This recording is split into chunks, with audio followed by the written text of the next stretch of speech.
আসসালামু আলাইকুম everyone, welcome back to my channel Lucky's kitchen house. আজ তৈরি করে দেখাবো খুবই মজার সুস্বাদু একটি পিঠা রেসিপি।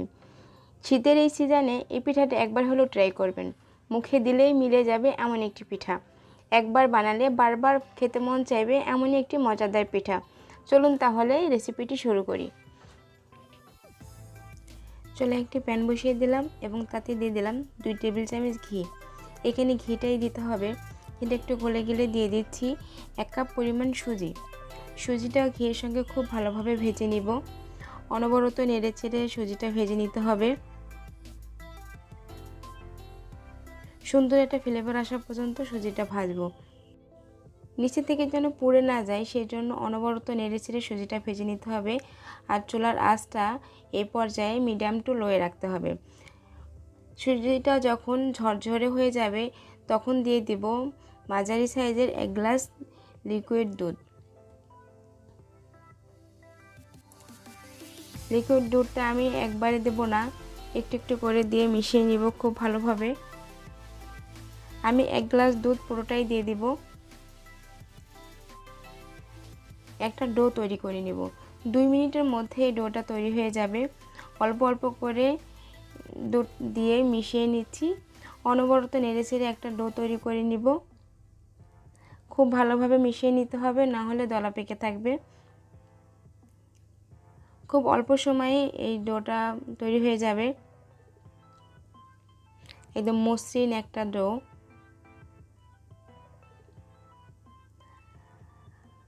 আমার সুজির এই পিঠার ডোটা তৈরি হয়ে গেছে। আমি একটি ছড়ানো পাত্রে উঠাই নিব।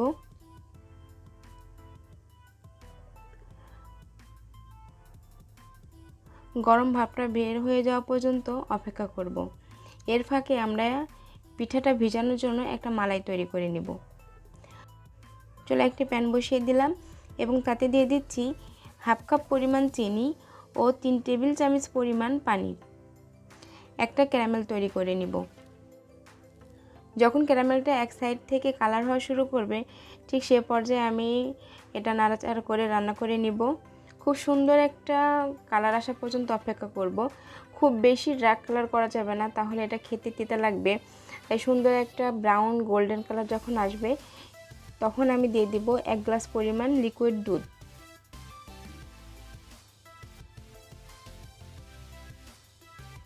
দুধটা দেওয়ার সঙ্গে সঙ্গে ক্যারামেলটা শক্ত হয়ে যাবে, এতে ভয় পাওয়ার কিছু নাই। কিছুক্ষণ পরে এটা অটোমেটিক ঠিক হয়ে যাবে। যখন আপনারা খুব ভালোভাবে নাড়া দিয়ে রান্না করে নেবেন তখন এই ক্যারামেলটা দুধের সঙ্গে মিশে যাবে এবং সুন্দর একটা কালার আসবে এবং খুব ভালো একটা ফ্লেভার আসবে। মালাইটাও হতে থাক, আমি এই পর্যায়ে চলে যাচ্ছি পিঠা বানাতে।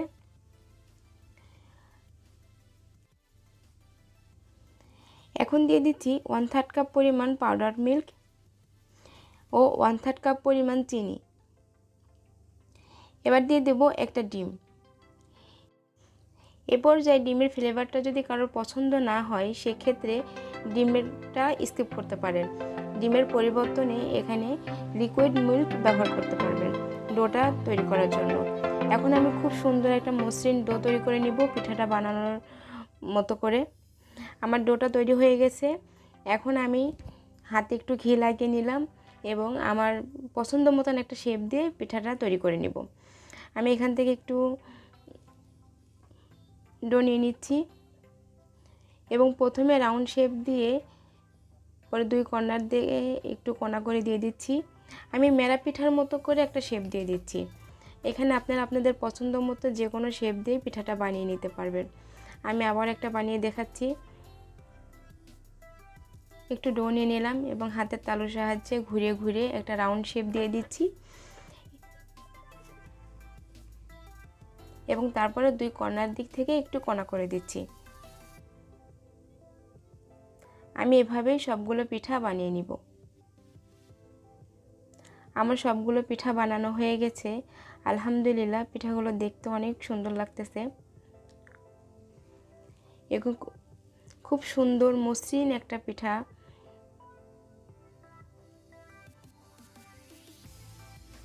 দেখুন পিঠাগুলো কত সুন্দর লাগছে।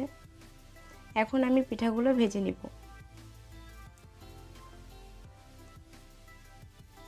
চুলায় একটি প্যান বসিয়ে তাতে পর্যাপ্ত পরিমাণ তেল দিয়ে দিয়েছি এবং তেলটা খুব বেশি গরম করা যাবে না।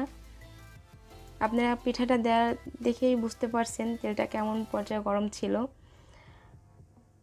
আমি অর্ধেক পিঠাগুলো দিয়ে দিয়েছি, 2 ভাজে করে পিঠাগুলো ভেজে নিব।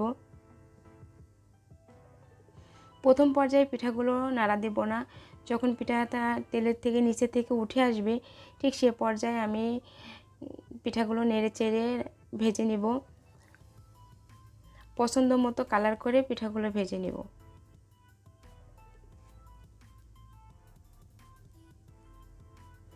আমার রেসিপিগুলো যদি আপনাদের ভালো লাগে তাহলে অবশ্যই চ্যানেলটি সাবস্ক্রাইব করবেন এবং পাশে থাকা বেল বাটনটি বাজিয়ে রাখবেন। আমি যখনই কোনো নতুন ভিডিও আপলোড করব তার নোটিফিকেশন পেয়ে যাবেন। দেখুন পিঠাগুলো কত সুন্দর কালার হয়েছে, দেখতে মাশাআল্লাহ অনেক ভালো লাগতেছে। এই দেখুন আমার পিঠাগুলো ভাজা হয়ে গেছে। আমি এভাবেই সবগুলো পিঠা ভেজে নিব। আমার সবগুলো পিঠা ভাজা হয়ে গেছে। এই পিঠাগুলো দুধে না ভিজেও খেতে অসম্ভব মজা লাগবে। পিঠাগুলো একদম ভেতর থেকে ফ্লাফি। এই পর্যায়ে এভাবেও পিঠাগুলো খাওয়া যাবে, খুব মজা লাগবে।